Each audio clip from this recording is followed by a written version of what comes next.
Assalamualaikum warahmatullahi wabarakatuh. Saya Aziza Dwi Rosiana dengan NIM 222211101052, mahasiswa Program Studi Apoteker Fakultas Farmasi Universitas Jember. Di sini saya akan mereview mengenai kuliah tamu bisnis kefarmasian yang telah disampaikan oleh Bapak Apoteker Herlambang Indra, SSI. Beliau menjelaskan mengenai apotek.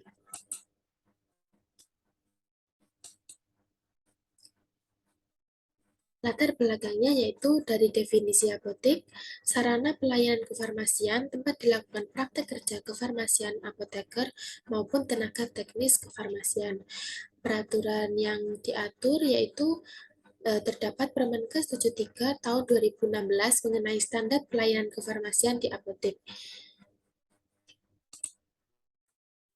Kemudian hal yang harus dipersiapkan dalam membuka apotek, yang pasti tentunya ada modal. Nah, modal ini dapat dilakukan dengan dua cara, yaitu yang pertama menggunakan modal sendiri, modal individu, maupun dapat kerjasama dengan orang lain.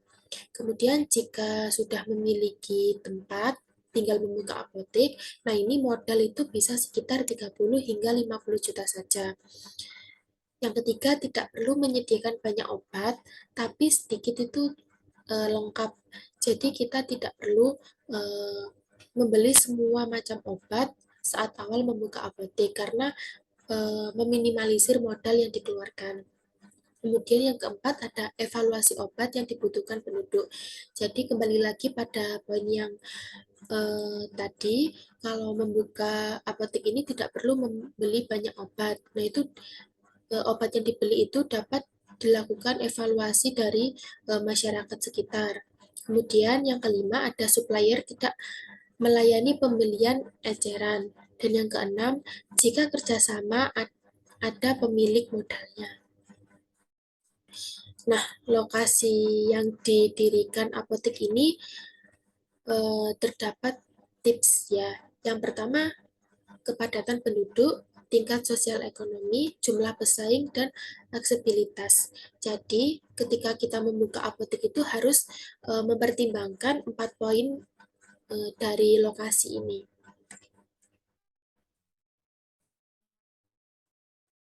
Kemudian tentu ada sarana dan prasarana.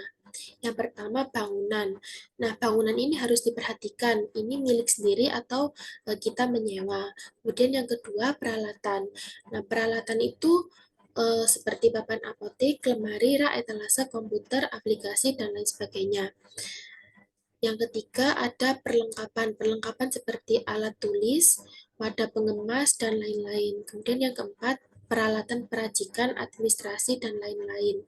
Tentunya sarana dan prasarana ini sangat dibutuhkan dalam hal membuka apotek dan harus mempertimbangkan agar tidak banyak modal yang dikeluarkan. Kemudian ada analisis SWOT, yaitu merupakan metode analisis perencanaan strategi yang digunakan untuk memonitor dan mengevaluasi lingkungan perusahaan, baik lingkungan internal dan eksternal, untuk dilakukan tujuan bisnis tertentu. SWOT akronim dari strength, yaitu kekuatan, contoh SDM yang kompeten. Apotek dengan konsep patient oriented yang berbasis layanan kefarmasian pharmaceutical care. Kemudian ada W yaitu weakness, kelemahan, contohnya itu modal kecil. Apotek baru belum dikenal oleh masyarakat dan belum mempunyai langganan yang loyal. Kemudian O opportunities yaitu peluang. Contohnya itu ada banyak penduduk yang di sekitar tempat apotek didirikan sehingga menjadi sumber pelanggan apotek yang potensial. Kemudian ada threats yaitu ancaman. Contohnya itu adanya apotek lain yang buka di sekitar apotek itu. Seperti juga ada apotek online, terutama dating dari kompetitor atau pesaing, yaitu juga ada apotek online. Matriks SWOT. Yang pertama, faktor internal adalah faktor dari dalam dari kita, yaitu kekuatan dan kelemahan. Yang kedua, faktor eksternal adalah peluang dan ancaman. Yang ketiga, strategi SO bisa menemukan kekuatan kita untuk mengambil peluang. Yang keempat, strategi WO bisa meminimalkan kelemahan kita untuk memanfaatkan peluang yang ada. Kemudian yang kelima ada strategi ST, bisa menggunakan kekuatan kita untuk menghindari atau menghadapi ancaman. Yang keenam ada strategi WT, meminimalkan kelemahan untuk menghindari atau menghadapi ancaman. Studi kelayakan. Nah, ini ada 7 aspek pentingnya. Yang pertama, ada aspek lokasi. Aspek lokasi seperti yang dijelaskan di awal tadi, tentunya memikirkan kepadatan penduduk. Yang kedua, aspek sosial ekonomi. Seperti tingkat pendidikan dan pekerjaan. Yang ketiga, aspek pasar. Bagaimana sekitar kita ramai atau tidak, kemungkinan banyak yang membutuhkan atau tidak. Dan yang keempat ada aspek SDM.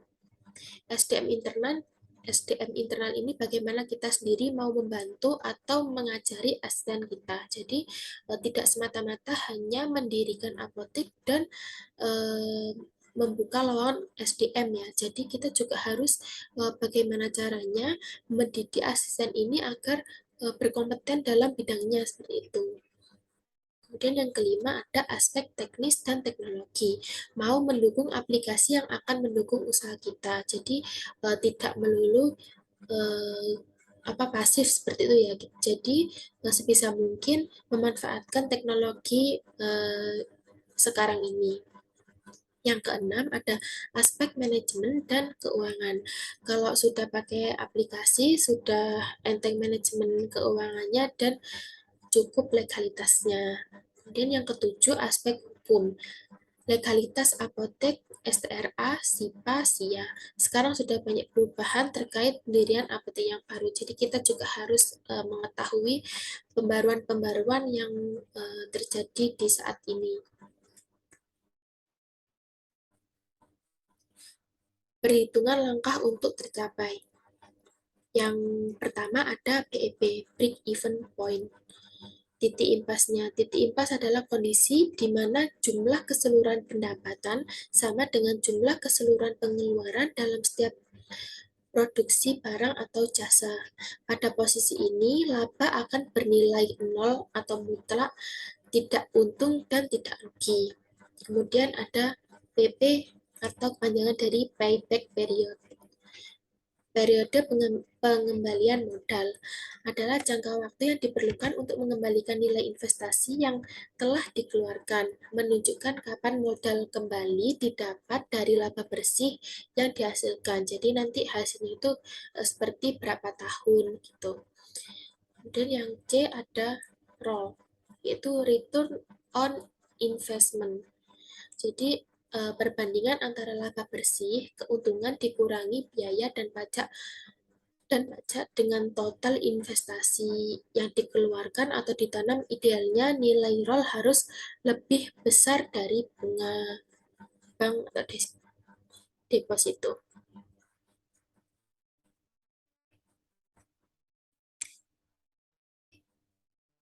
Nah, kapan usaha layak dikatakan dibuka? Yang pertama, profitable, keuntungan bersih, keuntungan kotor, dan biaya-biaya lainnya. Yang kedua ada apa yang membuat suatu bisnis menjadi profitable. Jadi Bapak tersebut selalu memberikan hasil laba bersih yang selalu ada, syukur besar seperti profitable, tapi biaya lebih tinggi daripada hasilnya.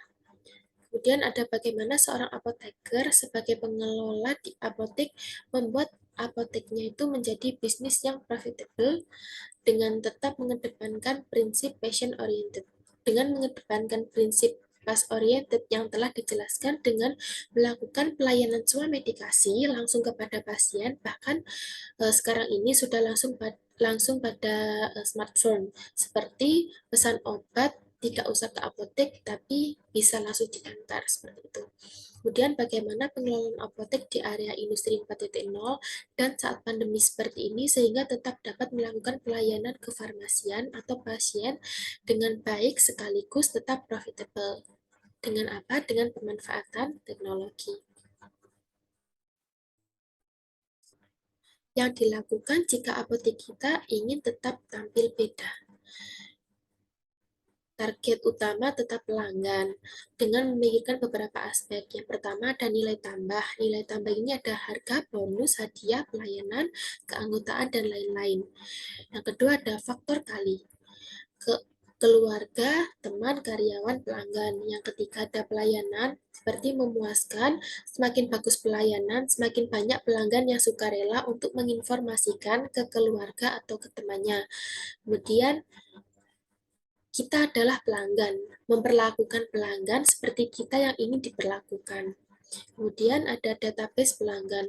Pengelolaan dapat dilakukan manual atau aplikasi sehingga profitnya meningkat. Yang terakhir ada pengelolaan pelanggan atau customer relationship management, melakukan kerjasama dengan apotik online seperti Halodoc, Go Apotik, dan lain sebagainya yang seperti sekarang ini banyak di internet-internet ya.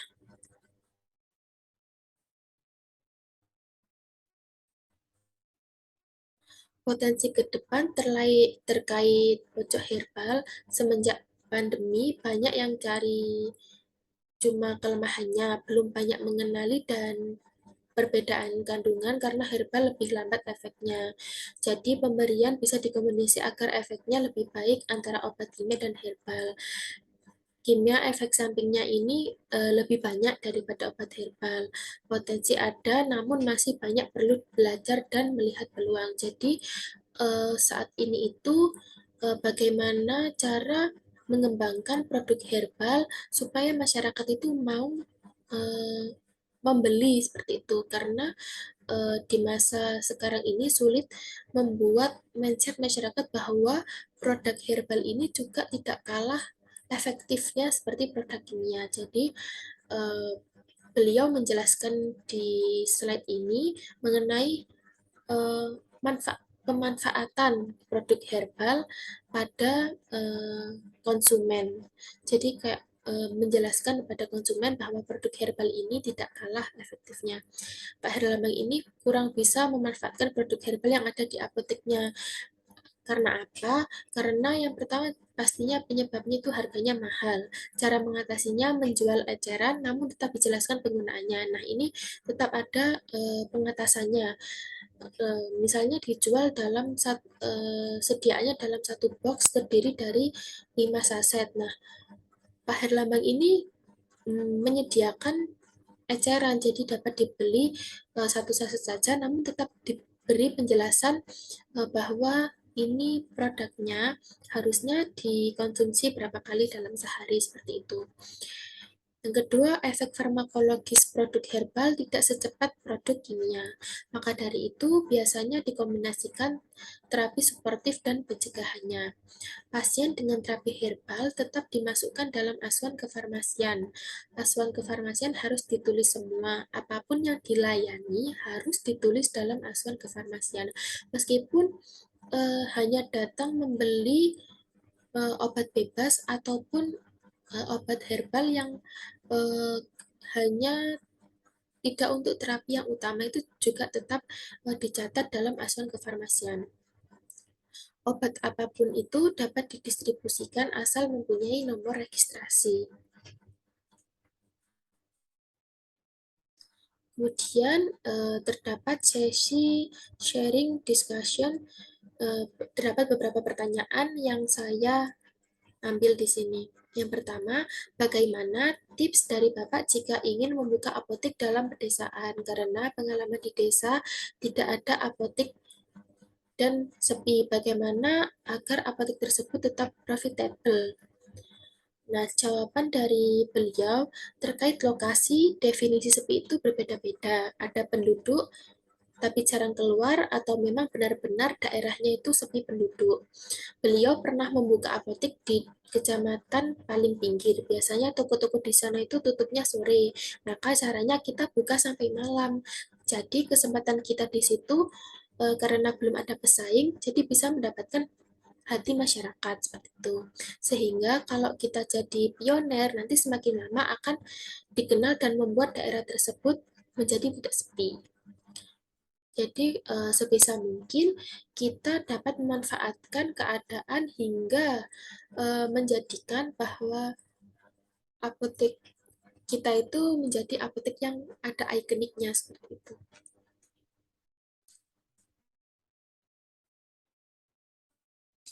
Kemudian pertanyaan berikutnya, pada apotek Bapak maupun apotek lain kan tidak pernah menyebutkan biaya konsultasi. Itu berarti kalau di nota itu sudah harga akhir, lalu untuk margin obatnya bagaimana? Nah, jawaban dari beliau, margin beliau itu minimal 15%, bisa sampai 300%. Kok bisa begitu? Nah, Kataflam punya produk pengganti namanya Erpaflam. Modalnya 3.000. Kalau dijual 10.000, berapa persen? Kan hampir 300% lebih kan ya. Udah gitu masih lebih murah dibandingkan dengan harga Kataflam itu sendiri. Berarti kan sudah eh, satu tablet cuma 1.000, berarti kan modalnya satu tablet 300 dijual 1.000. Kalau kata Flam beli 6.000 dijual 7.000. Cuma berapa persen? Jangan dilihat nominalnya, tapi dilihat berapa persennya. Kemudian pertanyaan berikutnya, misal nanti kita sudah mendirikan apotek, terus ada pasien yang datang membeli obat keras tanpa resep dokter, sebaiknya kita tetap melayani atau tidak? Dan kalau kita melayani, kan kita rugi. Tapi eh, kalau tidak melayani, kita akan rugi, tapi kalau melayani akan melanggar peraturan. Nah, kalau begitu bagaimana, Pak? Jawaban beliau, di apoteknya menyediakan surat pernyataan swamedikasi bersama apoteker yang berisi pertama, pernyataan bahwa pasien telah disarankan untuk melakukan pemeriksaan atau konsultasi ke sarana pelayanan kesehatan terdekat oleh apoteker. Yang kedua, pernyataan bahwa atas kesadaran dan keinginan sendiri tetap mengendaki untuk swamedikasi dengan melakukan konsultasi kepada apoteker. Yang ketiga, telah memahami dan menerima penjelasan asuhan kefarmasian dari apoteker berupa penjelasan, uraian, nasihat, perhatian, dan informasi lengkap mengenai obat-obat yang akan digunakan pasien. Dan yang terakhir, bahwa pasien bersedia mematuhi hal di atas dan akan berkonsultasi jika di kondisi memerlukan, termasuk dilakukan monitoring, kunjungan, atau tindakan asuhan kefarmasian lainnya. Jadi, surat pernyataan tersebut yang menjawab pertanyaan tersebut. Kemudian ada pertanyaan, bagaimana pendapat Bapak mengenai obat yang tidak mempunyai nomor registrasi namun di masyarakat banyak yang mencari? Yang pertama pasti dipastikan aman atau tidak kiranya. Jadi produk itu harus mengetahui efektivitasnya itu seberapa dan urgensinya itu seberapa di masyarakat. Namun, hal tersebut ini akan sulit jika didistribusikan dan akan menjadi masalah jika misalnya mempunyai efektivitasnya tinggi, namun tidak memiliki nomor registrasi. Nah, itu dapat dipertimbangkan untuk diedarkan atau tidak, namun jika dipikir itu akan diedarkan, itu juga akan menjadi sebuah masalah. Seperti pada masa pandemi, minat masyarakat terhadap kapsul cacing cukup tinggi sampai terjadi kekosongan di pasaran. Namun, ternyata banyak obat belum terregistrasi. Apotek harus memastikan bahwa obat yang dijual memiliki izin edar minimal PIRT untuk simplisia atau rajangan karena beresiko pada apoteknya. Jadi, lebih baik kita mematuhi peraturan saja dibandingkan eh, bagaimana ya, dibandingkan kita memenuhi permintaan masyarakat dari permintaan yang tidak memiliki nomor izin edar obatnya seperti itu.